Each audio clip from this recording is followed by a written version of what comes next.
Hi, hello.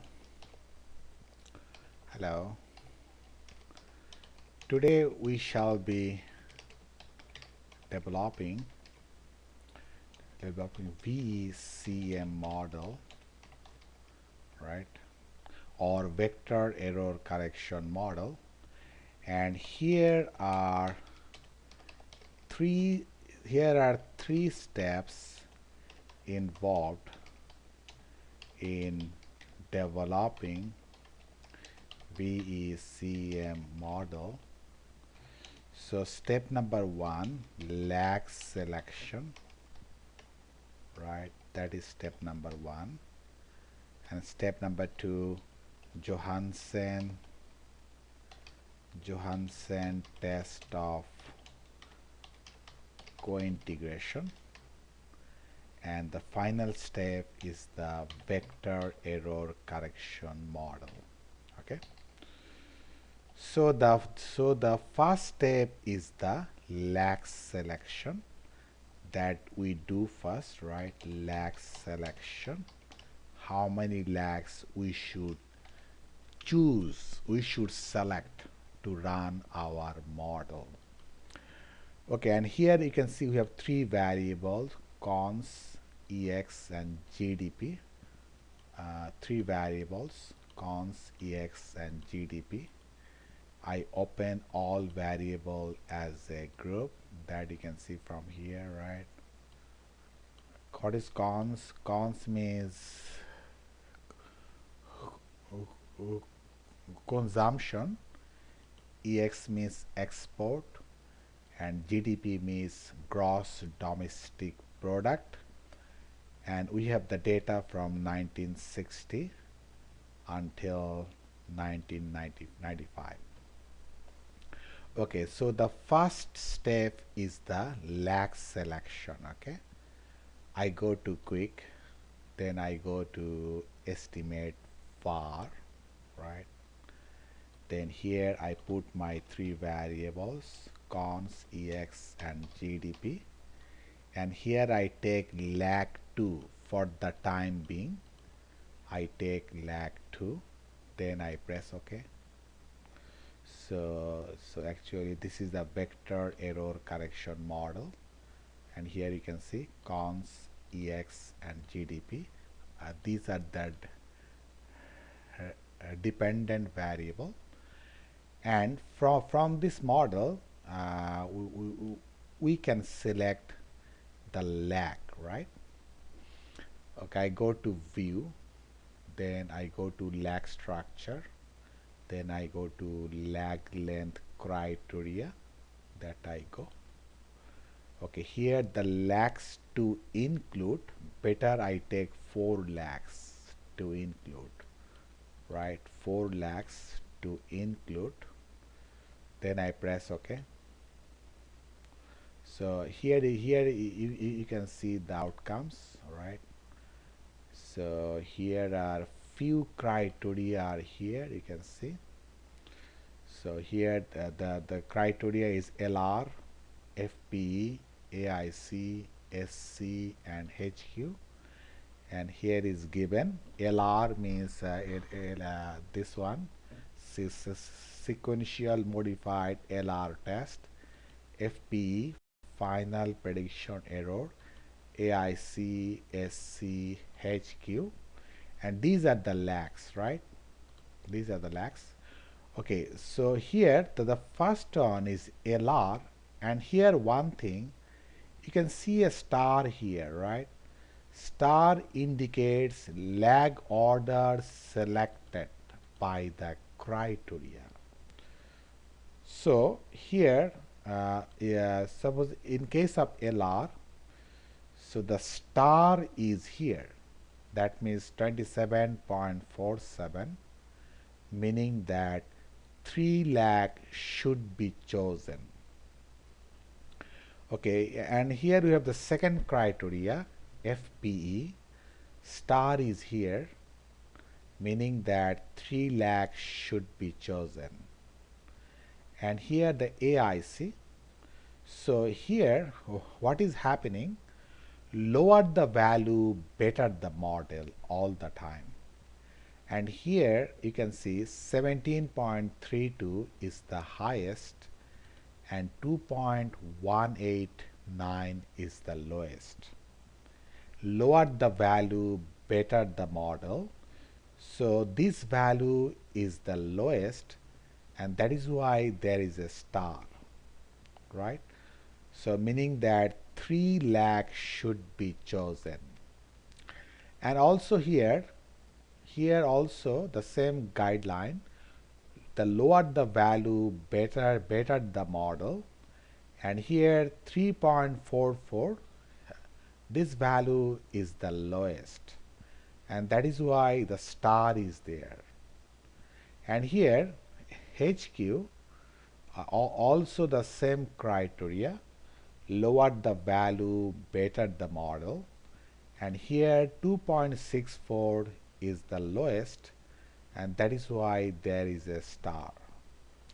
Okay, now actually all criteria are good. Now it is up to you to decide which criteria you will choose. That is up to you. All are good. Okay.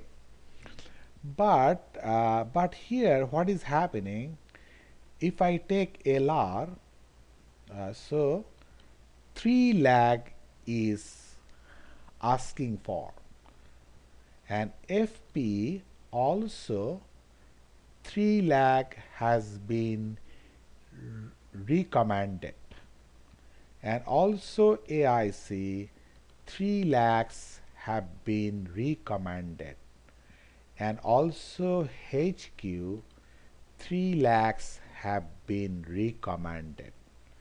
So that means here 1, 2, 3, 4 criteria are asking to take 3 lakh. So better we take 3 lakh in our model, meaning that optimum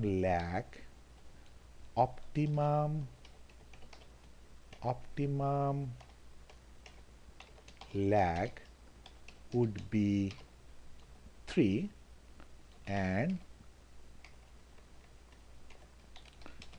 we shall use this 3 lakh in Johansen test and also in the vector error correction model, right? Okay, so the lakh selection is done. Okay, now the second step is the Johansen test of cointegration. Okay, we proceed with the Johansen test of cointegration. That is number 2 step. But the precondition of Johansen test is what? There is a precondition: variables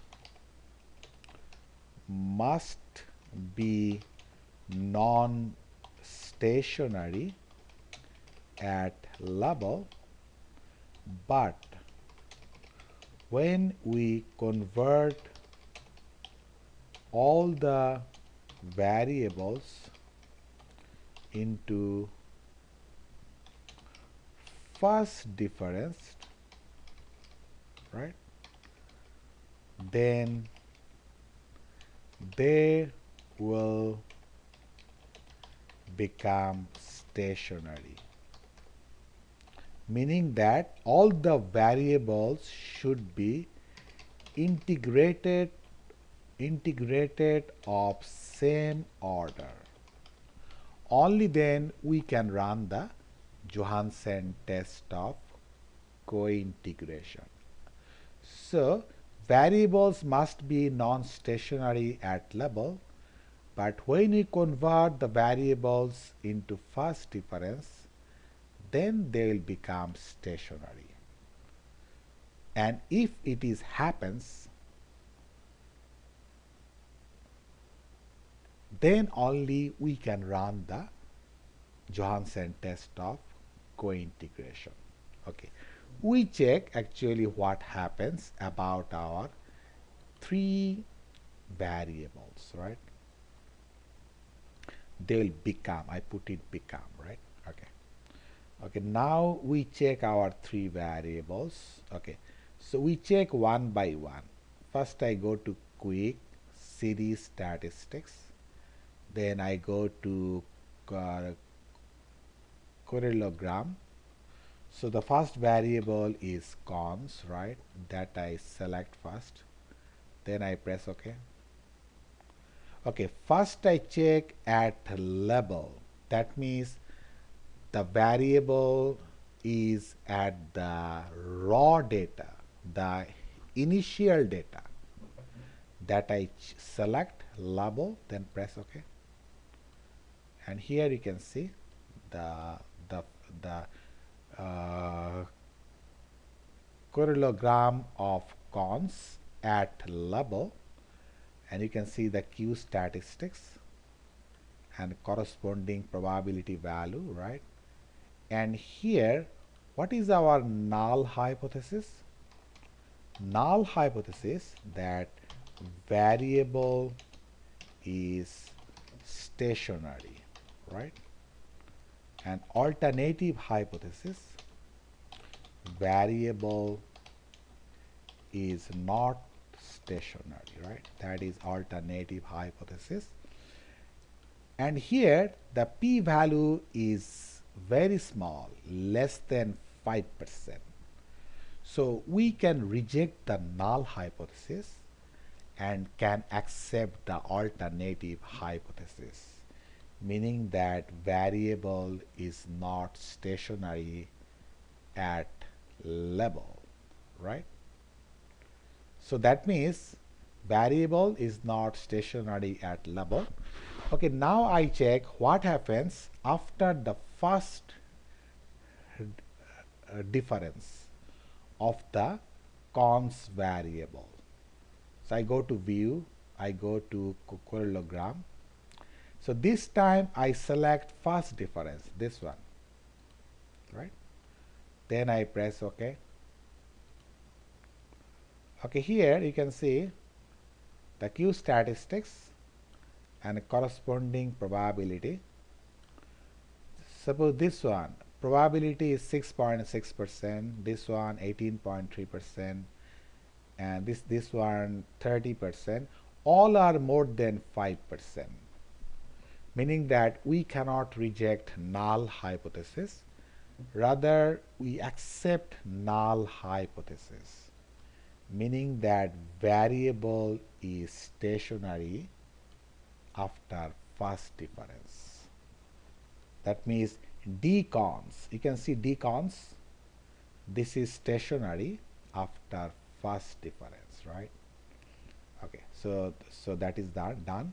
Now we check our second variable. So I go to as before, series statistics, correlogram. I take the EX, our second variable, right? I check this one, export. Okay, so I take at level. So this is the outcome. You see from here, right? This is the outcome. And correlogram, EX, as before, Q statistics and corresponding probability.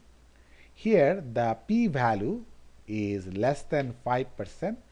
We can reject the null hypothesis and can accept the alternative hypothesis, meaning that this EX variable is not stationary at level. Okay, now I go to view and I do the correlogram as before, and I take the first difference of EX variable, right? I press OK as before. You can see this is the first difference of EX, and Q statistics is here, and the p-value, you can see all are more than 5%. That means we cannot reject null hypothesis, meaning that our first difference of EX is stationary. Okay, then we check our third variable. that is GDP. I think the GDP is the last term. I put it GDP, right? I do it. Then I press OK as before. So I choose that level, right? So this is the outcome of GDP. You can see. So it is the probability value. You can see we can reject the null hypothesis and can accept the alternative hypothesis, meaning that GDP, this variable, is non-stationary at level, but I go to view parallelogram, but when I choose first difference, right, then what happens? So I press OK. So we call it parallelogram of DGDP, first difference of GDP. What happens here? You see Q statistics and corresponding probability value. So probability value all are more than 5%, meaning that we cannot reject null hypothesis, rather we accept null hypothesis, meaning that the first difference of GDP is stationary. So what is our summary?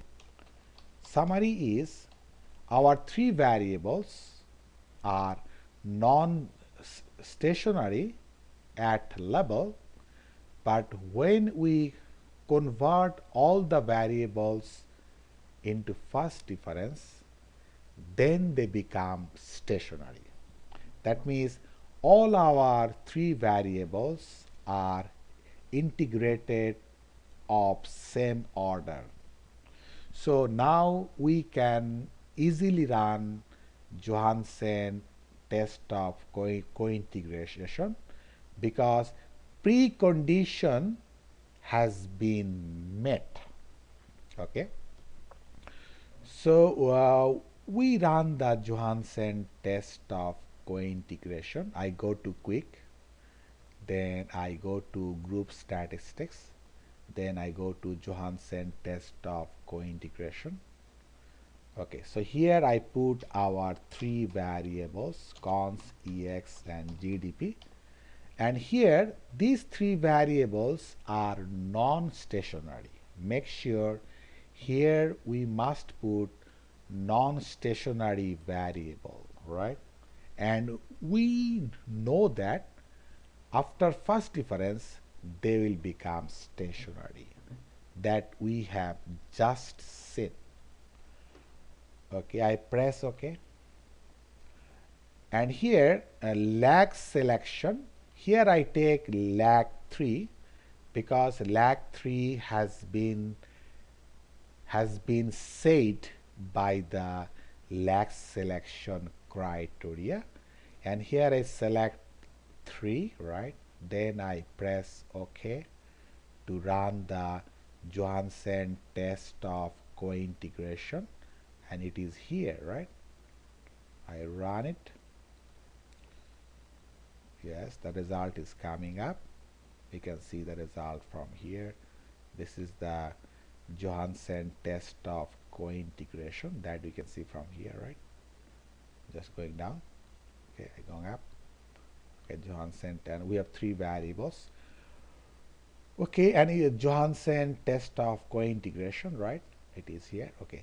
Okay, first we check trace statistics. Okay, so and we have three variables. Okay, and it is the null hypothesis, number of cointegrating equation or number of cointegrating model. So the first null hypothesis is none, meaning that there is no cointegration, there is no co-integration among the three variables such as cons, EX and GDP. that is the null hypothesis. That means none. Okay, here the trace statistics how much? 35.66, and critical value at 5% is 29.79. So what is the guideline? The guideline is that if the trace statistics is more than critical value, we can reject null hypothesis. And here 35.66 is more than 29.79, meaning that we can reject this none. And also we can check it from the probability value. Here probability value is very small, 0.94%, which is less than 5%, which is less than 5%, meaning that we can reject this null hypothesis, which is none. Okay, now our second null hypothesis is at most one, meaning that there is one cointegration model, right? At most one. Okay, here is this the statistics is how much? 8.51. Critical value is 15.49. So here statistics is less than critical value. So we cannot reject null hypothesis. Rather, we accept null hypothesis, meaning that there is at most one cointegration model.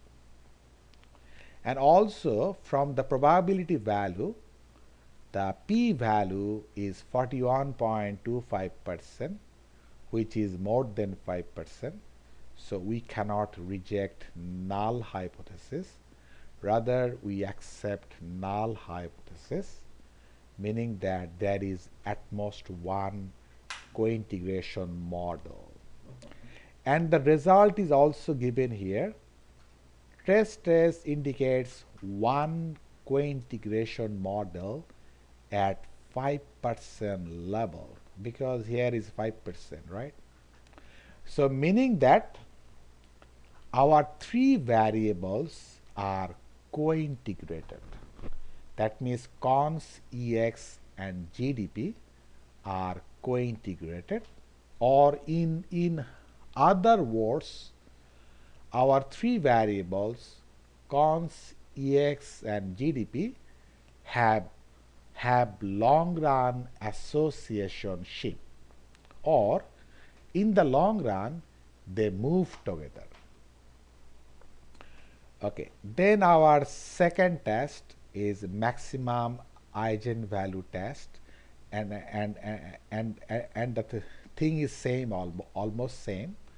Number of cointegrating equation or model, the null hypothesis is none. All right, there is no cointegration among the three variables. And here is the statistics. 27.15 is more than critical value 21.13, meaning that we can reject this none hypothesis. And also probability is very small, 0.63%. We can also reject null hypothesis, meaning that this one, which is none. Okay, then we come here at most one. Here 7.84 is less than 14.26. So we cannot reject null hypothesis. Rather, we accept null hypothesis, meaning that there is at least one cointegration model. And also the probability value is telling the same thing, and the probability value is 39.51%, meaning that we cannot reject null hypothesis. rather we accept null hypothesis, meaning that there is one cointegration, at least one cointegration model. And the decision also given here, max eigenvalue test indicates one cointegration model at 5% level, meaning that our three variables such as cons EX and GDP are co-integrated, or they have long run associationship, or in the long run they move together.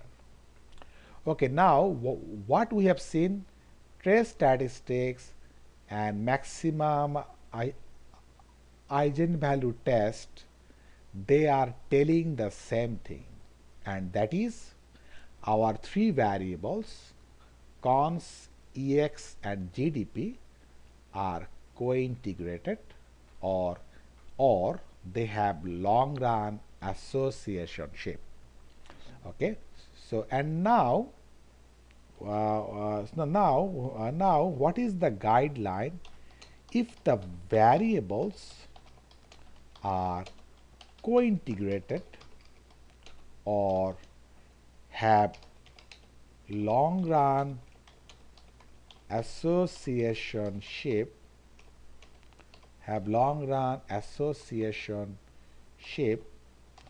then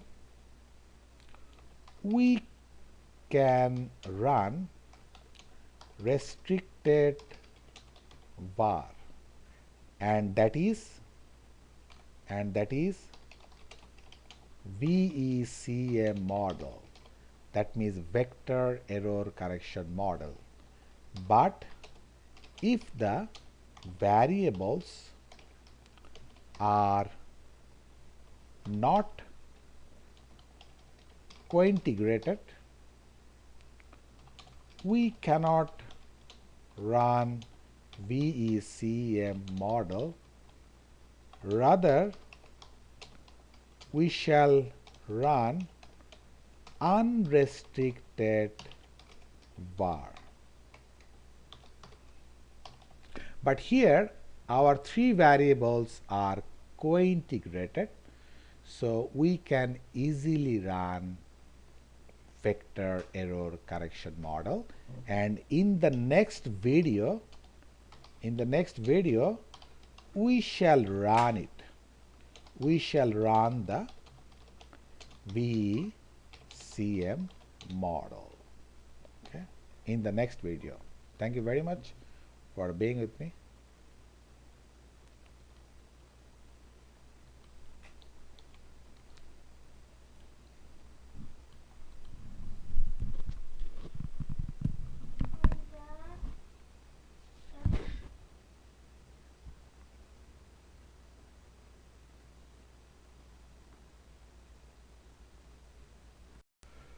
Okay, so we have seen that our variables are co-integrated, so we can run the VECM model. So I go to quick, then I go to estimate var, then here I select VECM model, right, and I put my variables. Cons is the dependent variable and EX and GDP are the independent variable, and actually this one is our target model, where cons is the dependent variable and EX and GDP are the independent variables. And here the lag, we take lag 3 because we have been advised by the lag selection criteria to take lag 3. So I have taken lag 3, and also I go to co-integration here, and here the number of co-integrating model, so actually it should be 1 that we have received from the Johansen test of co-integration. that there should be at most one cointegrating model. So here I put 1, right? Okay, then I think we are ready to run it. We are ready to run it. I press OK. Okay, so this is my vector error correction model. You can see from here, right? Vector error correction model that you can see from here. VECM model, and we have the one cointegration model, and that is this one. You can see one, right? One cointegration model, and that is this one. And this is my model, error correction. And here what is happening? Actually, vector error correction model automatically convert the variable into first difference automatically. You can see last time we put cons and cons become decons. Last time we put ex, ex become dex automatically. And last time we put GDP, GDP has become dGDP automatically. And this one is actually error correction term, and here you can see every variable have 3 lags: cons lag 1, cons lag 2, cons lag 3, ex lag 1, ex lag 2, ex lag 3, GDP lag 1, GDP lag 2, and GDP lag 3, and constant. And here you can see this is the dependent variable decons, and these are all independent variables. And here you can see one more things from here. Standard error is the second bracket and T statistics is the third bracket. You can see from here. So this one actually, suppose this one is the standard error and this one is the T statistics. Okay, here, so what about this one? Minus 28.47. This one is the coefficient of decons lag 1 variable. And what about this one? Standard error. Coefficient divided by standard error, you can get the T value all the time. That is the formula. Again, this one divided by this one, you can get T value. Again, suppose here the coefficient divided by standard error, you can get the T value. But here is no P value or probability value to check whether we should reject the null hypothesis or accept the null hypothesis. So we want to see the P value, okay? And here our decons, actually this one is our main model or our target model. So we only concentrate here because cons is the dependent variable, right? So this one is our target variable. But now first we try to get the P value. How to get the P value? Probability value. So how to get? I go to proc, right? I come here. I go to make system, order by variable. I come here. You can see our models. This is my models. You can see this is model 1. Decons is the dependent variable. Then DEX is the dependent and DGDP is the dependent. And starting from C1, this is the coefficient, then C2 until C11, and start from C12 again until C22. Again start from C23 until C33. So there are 33 coefficient will be estimated indeed. and this one is called system equation model, right? And what is C1? C1 actually is the coefficient of cointegrating model. Actually, this portion is cointegrating model, and C1 is the coefficient of this cointegrating model from here to here. Okay, and here decons actually our main variable, our target variable. So I select it and copy it, select and copy, then I go to quick and estimate equation, and I paste it here, the whole model, right? And here the decons is the dependent variable. So I run this model.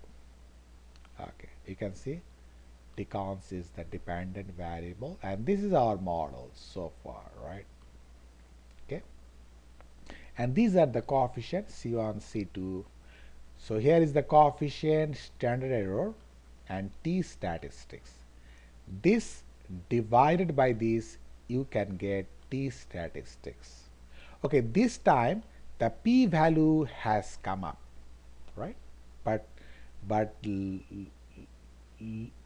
last time there was no p value, but now the probability value or p value has come up. Okay, what is C1? This C1 is here. C1 actually is the coefficient of cointegrating model from here to here, right? C1 is the coefficient of the cointegrating model. Okay, what is C1? Okay, so I better delete all. Okay, okay, here actually I delete all these things. Okay, here is the, I talked about C1. C1 actually means we can call it is the error correction term, or we can call it also speed of adjustment towards equilibrium. Okay, equilibrium. Okay, but if this C1 is negative and significant, okay, okay, now actually there are two issues we have to discuss. So two issues. Number one issue is long run causality, that is issue number one. Number two, short run causality, right? There are two issues are here. Okay, so first I talk about long run causality, that I talk first. Long run causality, what is it? Okay, and here long run causality, if the C1, that is this one, if this C1, right, there is C1, if the C1 is negative in sign and significant, then we can say that there is a long run causality running from EX and GDP to cons, right? So that is the guideline. But here our C1, the coefficient is not negative and also not significant, right? Because probability value is 46.18%, meaning that there is no long run causality running from EX and GDP to cons. Okay, that is done. Okay, second issue, short run causality. That is the second issue. Okay, now we want to check whether EX can cause cons or not. Here you can see EX has lag 1, lag 2 and lag 3, and she has 3 coefficients C5, C6 and C7. So we set the null hypothesis, that is C5 equals C6 and C7 equals 0. All these three things jointly 0 or not. And if they are 0, meaning that there is no short run causality running from export to cons. Okay, so how to check it? I go to wall test to check it. Okay, wall test. How to go wall? I go to view, then coefficient diagnostic, then wall test, right? Then I put my null C5 equal to C6 equal to C7. Are they equal to 0 or not, right? Okay. Okay.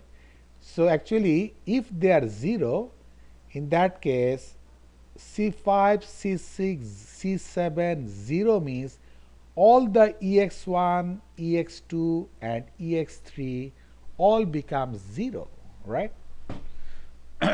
Okay, so then I press OK. Wall test and null hypothesis and chi-square value and probability. How much probability? 39.46%, which is more than 5%, meaning that we cannot reject null hypothesis, rather we accept null hypothesis, meaning that C5, C6 and C7 is 0. It means that there is no short run causality running from EX to GDP, sorry, EX to our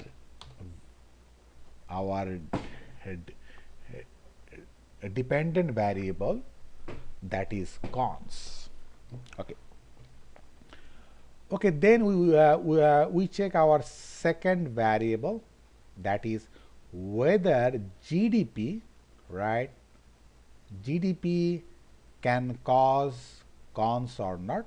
So GDP has 3 coefficients, C8, C9 and C10, right? So as before we set the hypothesis C8 equal C9 and equal C10, right? We set it equal to 0, right? Whether they are 0 or not, we can check it. Use the wall test, right? Use the wall test. C8, C9 and C10 wall test. I go to view, then I go to coefficient diagnostic, then I go to wall test as before, then I write C8 equal C9 equal C10, right? So equal to 0 or not, that is my null hypothesis, right? I select it. Okay, wall test, right?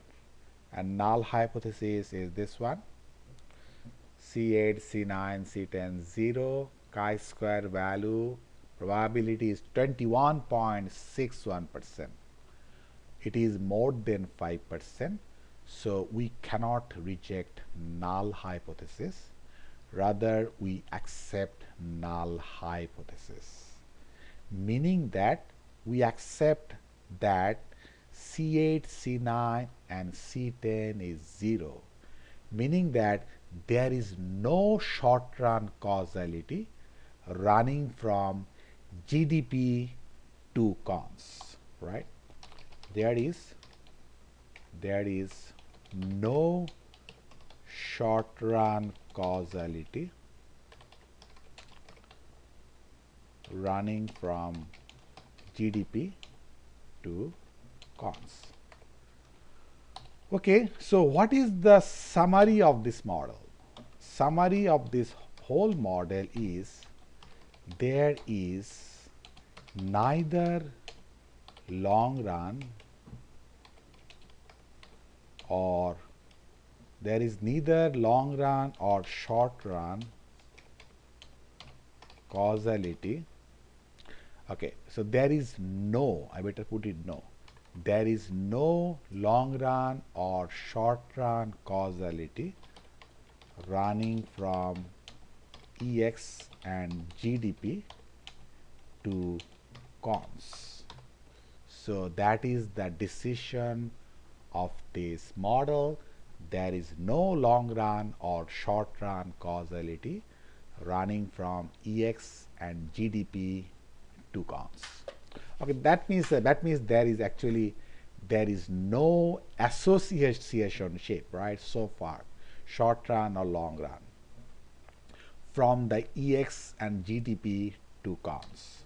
Okay, now we check how is the model as a whole. That means diagnostic checking, diagnostic checking, right? That we can do. Okay. Okay, so our model is actually this one.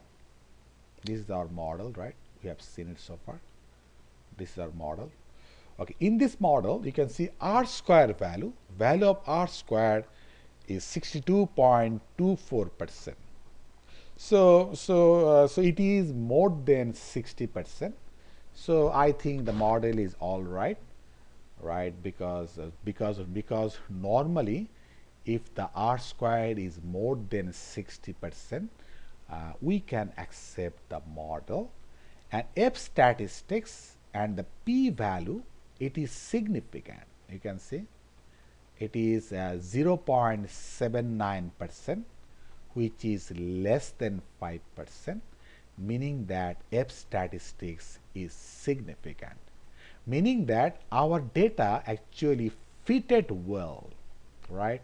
Our model is fitted well because R squared is good and F statistics is significant, so the data is fitted well, fitted good fitted so far. Okay, then we check the residual. I go to view, I go residual diagnostic, then I check the serial correlation, whether our model has serial correlation or not. So here I take lag 2, press OK. This is the serial correlation test, observed R square and the p value. P value is very small. You can see it is less than 5%, right? Meaning that we can reject the null hypothesis and can accept the alternative hypothesis, meaning that there is a serial correlation in the residual, and that is not desirable, and we are not happy about this model because this model has serial correlation. Okay, then we check some more tests. I go to view, residual diagnostic, then test of heteroscedasticity.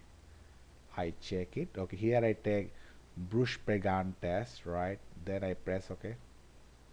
So here is the test of heteroscedasticity. I take observed R squared and the p value, it is 23.71%, meaning that we cannot reject null hypothesis. Rather, we accept null hypothesis, meaning that there is no heteroscedasticity in the residual, and that is desirable. This model does not have any heteroscedasticity, right? So that one is good and desirable. And finally, we check residual diagnostic. We check the test of normality in the residual.